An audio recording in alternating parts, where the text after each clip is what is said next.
Okay, welcome back to another episode of Secure Governance. And today's episode is dedicated to the individual, two individuals. The first one, you're working in cybersecurity and you got laid off, or you're a high school graduate, or you're unemployed. But mainly those individuals that worked in cybersecurity and got laid off. What I have to tell you, stop crying, stop feeling sorry for yourself. Get off the couch and let's pivot. You're going to have to pivot. Today's world is changing economically, socially, politically, and spiritually. So, in the workforce, you are going to need to pivot. So, if you've been working in cybersecurity for private corporations, now's the time to get into GovTech. And the Department of War is providing that opportunity. They are providing a 12-month paid pathway to mission ready cybersecurity career. So even if you have the experience in cybersecurity, even if you have no cybersecurity experience, you take this 12-month paid program at home, get government clearance, which is essential, and then you can get placed with the Department of War. But there's two different strategies to take from this. While you're doing this paid training, okay, and you're getting this government clearance, you don't have to necessarily work in the Department of War. You can work in other departments of government tech where you can work remotely. So you just take advantage of the program, okay? And again, this is a 12-month paid internship. So I don't want to hear about, oh, I don't have any money, I'm not getting paid, I'm unemployed. Stop crying. You're going to get paid, okay? And again, this is administered by the Department of War's Office Chief Information Officer, and this is a great opportunity to get into GovTech. Now let's get more information about it. Okay, securing the nation. The Department of War is modernizing, its digital defenses, creating unprecedented demand for skilled cyber professionals. To meet this demand, the DOW, the CIO, has engineered a program that recruits potential, not just past experience. What's going on right now, allegedly, they did a lot of recruitment overseas into other countries like Pakistan, India, etc., etc. And they recruited these alleged cybersecurity professionals to find out that the schools that they went to were fake and the degrees were fake. So now we have to start creating homegrown American citizens that are trained in cybersecurity. There's a shortage. There is a shortage. So the government needs skilled workers. So they're creating their own program to train their own workers. And this is not just happening in the Department of War. This is happening in a lot of trades, etc. They have to get people and train them themselves. Now, let's look at the duration. The duration is 12 months. This is a 12-month program, okay? The compensation is entry level, but who cares? There's two things you're trying to accomplish, or three things really, especially if you've been laid off. You're earning while you're learning, number one. Number two, you're breaking into what we call GovTech. So if you've been working in cybersecurity for private corporations, now you're getting into GovTech, cybersecurity in the government realm. Number three, you're getting that government clearance which you need to work in GovTech. Now, when the program finishes, you can either get placed with the Department of War or you're going to get this certification which will entitle you to work in other government tech jobs remotely. So you make the choice. You play the game. Again, so the compensation is entry level, but who cares? You're breaking in. Alignment, this is called a national apprenticeship. So if you have student loans, you can defer them. And the outcome, you're also going to get an industry recognized certification with the Department of War. It's like a gold standard. Take advantage of this opportunity. Trust me. Now, what is the value to the individual? Compensation. Earn while you learn. You're not going to beat this. So if you're sitting on your ass crying right now because you've been laid off, or if you're freaking unemployed, collecting unemployment, okay, you're earning while you're learning. You got to pivot. Get off your ass. Skill building. You're gaining real world experience, hands on practical application. Now, again, some of you may have experience in cybersecurity, but that's in the private sector.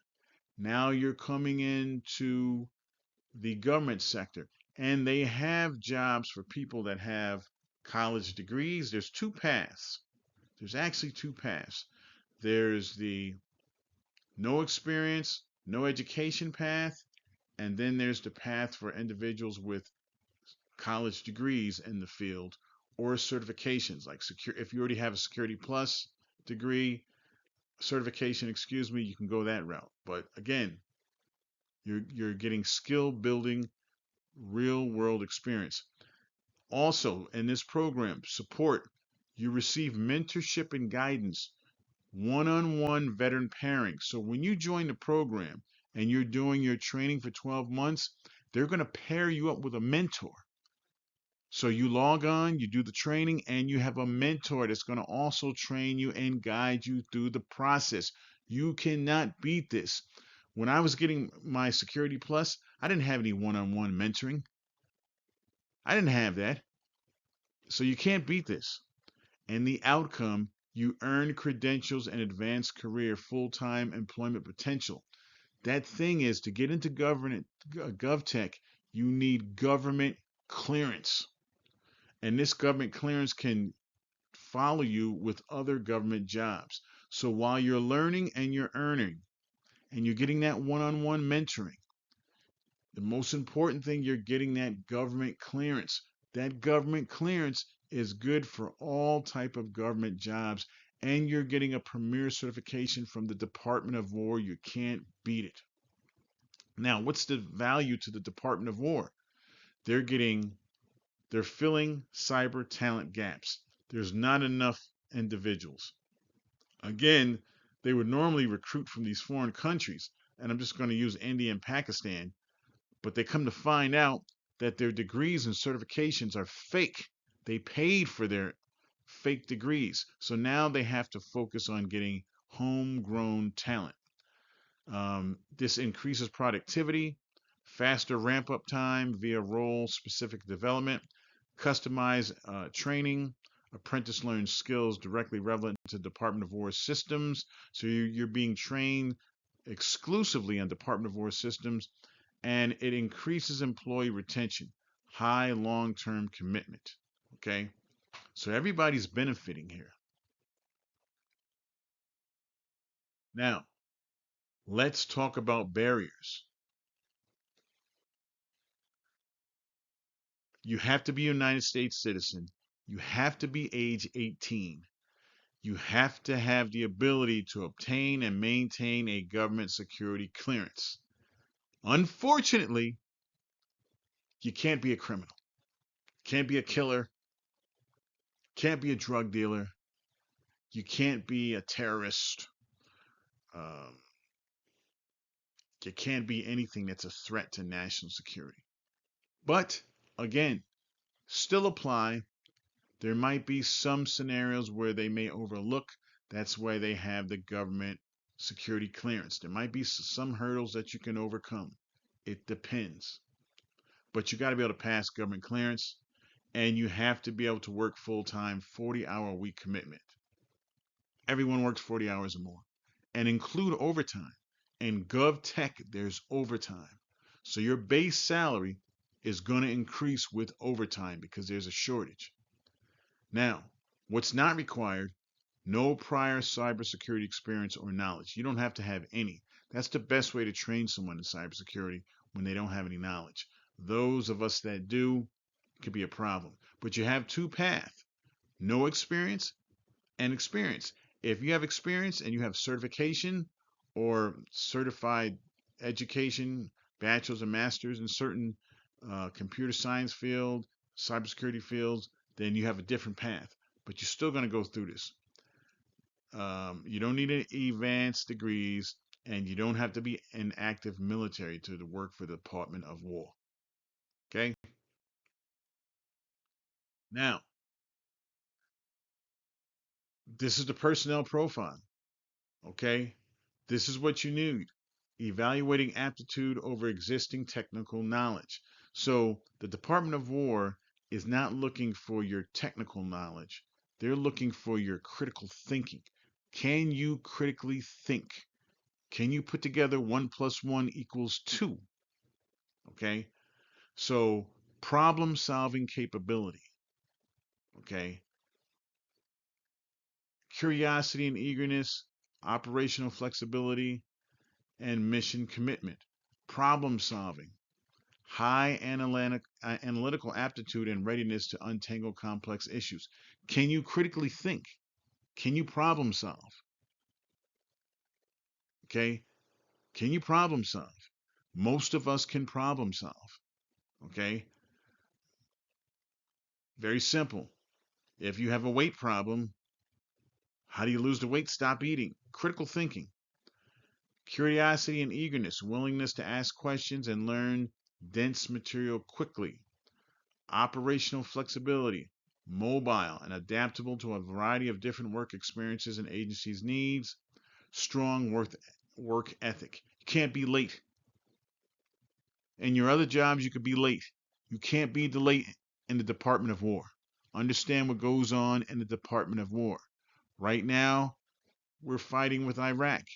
You're going to be part of that process, that fight. You can't show up late to work. You have to have a commitment for the Department of War. Understand what's going on here. Now, these are the four pillars. These are the four pillars of the training module. Number one, you're going to have dual mentorship. And again, when I was getting certifications, I'm going to use Security Plus, for example. I didn't have any mentorship. There was no one I could call. I got instruction. I had study aids, but I had to focus. I had to hone in. I had to lock in. It would have benefited me to have a mentorship that I could get on the phone or someone I could call and say, how do you do this? What does this mean? No, I had to do everything the hard way. So you're going to get that mentorship. Two, not just one, but two dedicated mentors matched to every apprentice to guide them through both technical and operational phases. So they're basically training you and preparing you to jump right into the workforce. They're training you. Like basically, even though you're not in the office, you're in the office. Even though you're working from home, you're in the office. And you got two mentors, two people you can call to train you. Amazing. So you're going to have that. You're going to have the online learning for foundational theory, operations, etc.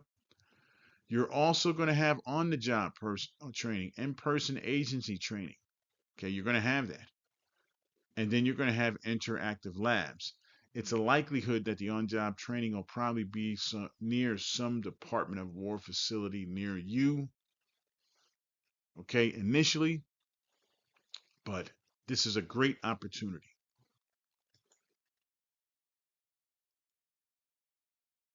Now, engineering mission ready professionals for untapped potential, zero to mission ready pipeline. Phase one, raw aptitude. Again, high work ethic, zero prior cybersecurity experience. You don't need cybersecurity experience, but you have to be able to critically think, figure things out. Most of us do that. Most of us have done that in the jobs that we've had. Okay. Even if you've worked at McDonald's, you had to have problem solving skills. You had to have critical thinking skills because you deal with a lot of people, a lot of customers. Okay. Then you're going to move into phase two, the structured investment, month 1 through 11. the 4 pillars of training that we talk about: the labs, the mentorship, the in-person training, the online training. Phase 3 is tactical readiness, month 12, acquisition of industry recognized certifications. And then phase 4, you're going to be working in the Department of War. But again, using strategy, when you're done with this, you're going to have a certification that's going to be recognized throughout all GovTech and cybersecurity world. And most importantly, you're going to have government clearance. With that government clearance, that allows you to work for other agencies and the government. So let's suppose you don't want to work for the Department of War. Suppose there's a location problem or something. You can then try for other cybersecurity jobs in the government that are remote, work from home, because you have government clearance. Okay, so there's different strategies for this. Different strategies. And again, there's the uh, there's the apprenticeship. That's the entry, and then you're going to move into Cyber Defense Analyst, and then there's other specializations that you can get into if you want to move up the ladder. Okay, but there's going to be other certifications you're going to have to get, etc., etc. All right.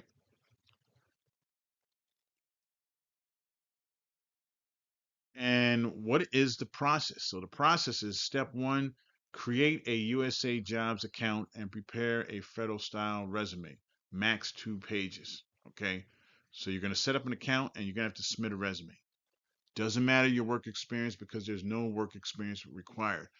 But if you do have cybersecurity experience and you do have legitimate education, associates, bachelor's, master's, or certifications, there's 2 paths: non-experienced and experienced. Okay, you're going to submit. There's a July 17th deadline, but I'm sure that's going to be rolling. That's going to be rolling. And then step 3, selected participants sign up an agreement outlining program expectations, training pathways, and stakeholder obligations. And then step 4, you're going to launch into the program. Okay. And again, the most important thing that you're going to get from this is government security clearance. With this, it's not just the Department of War that you can get into. There's other GovTech jobs you can get into with this clearance. Okay? So, checkpoint 1, there's going to be an electronic questionnaire, comprehensive documentation of citizenship, residence, and employment history. Checkpoint 2 is going to be biometrics, official fingerprinting. You're going to get fingerprinted. You're working for the Department of War. This is a big deal. You're going to have to be able to pass clearance. Now, if you have a criminal record, okay, there may be some things that may be overlooked. I don't know. I always say throw it against the wall and see if it sticks. If it works, it works. If it doesn't, doesn't. I'm going to be pretty sure if you got any type of domestic violence or violence in general, I'm going to say that cancels you out. Um, if you have any type of white collar crime, I'm going to say that cancels you out. But other things, there are possibilities. Again, apply, throw it against the wall, see what happens. But you're going to have to get fingerprinted. And then there's the background investigation, a thorough vetting process by federal investigators. So this isn't you're dealing with national security. Understand, you're dealing with national security. So you're going to have to, you're going to have to be squeaky clean. There might be some things you can get over with. I don't know. I can't say that. But I'm pretty sure if you're a murderer, no. Any type of domestic violence or violence towards people, no. White collar crime or cyber crime, I'm going to have to say probably not. But there may be some things that might be overlooked, maybe minor misdemeanors. I don't know. But again, throw it against the wall and see if it sticks. You never know. And again, you have to be committed to the program. Have to be. You got to be able to do 40 hours a week commitment, 9 a.m. to 5 p.m. Technical training will be online. On the job training is in person and varies by employing agency.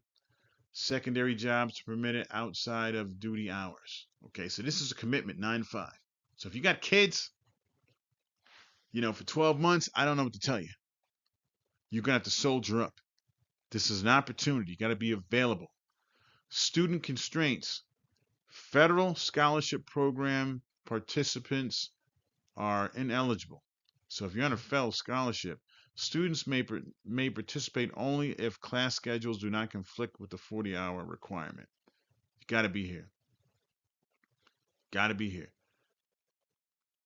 Again, though, if you are a student, you may participate only if class schedules do not conflict with the 40-hour requirement. So 9 to 5. That means you can either take weekend classes or night classes. But again, I would focus on this. If the apprentice leaves the program early, they are required to pay back the government for training received. Golly. Um, there is a waiver for severe financial hardship or personal family illness, but you're getting paid. You're getting paid for your time. So there should be no reason. There should be no reason, especially if you're single. If you're single, tell your girlfriend to kick rocks. And when I say single, I'm not talking about a girlfriend. I'm talking about if you're not married. This is the problem with America. There's no such thing as boyfriend and girlfriends in the Bible. And I hate to bring religion into this. If you're not married and you're single, you should be able to lock in. Lock in. Now, you got to submit your application by July 17th. Okay? But again, you can also join the mailing list if you don't make it in time, but make it in time. You got nothing else you're doing. Get off your ass and do something. You're not doing anything else. No prior experience required, and get on their mailing list because I'm pretty sure they're going to open this up again because they have a shortage. They're going to weed, a lot of people are going to apply, some people are going to get accepted, and they're going to have to weed out people. So it's going to open up again. This is an opportunity, okay? If you were working in tech and got laid off and you're sitting at home crying, wipe your tears off. Get off the couch. Stop eating the fast food. Stop feeling depressed. Stop feeling sorry for yourself. And pivot. Pivot into GovTech. Get this paid training. Get this certification.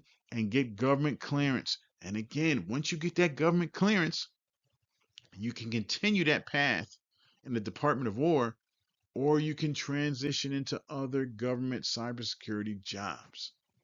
But get this paid training. Do it today. Do it today. Let me know what you think. Leave a comment. Don't lose this opportunity. Stop feeling sorry for yourself. And again, I hate to keep saying it, but I have friends and family members that were in cyber tech. They got laid off and they're sitting around crying. Yeah, you worked at the company for 10, 20 years and they laid your ass off because they don't care about you. The company does not care about you. No one cares about you. You got to pivot. You have to pivot. Jump on this. Get this. Get this money. Get this education. Get this opportunity. And I'll see you in the next episode.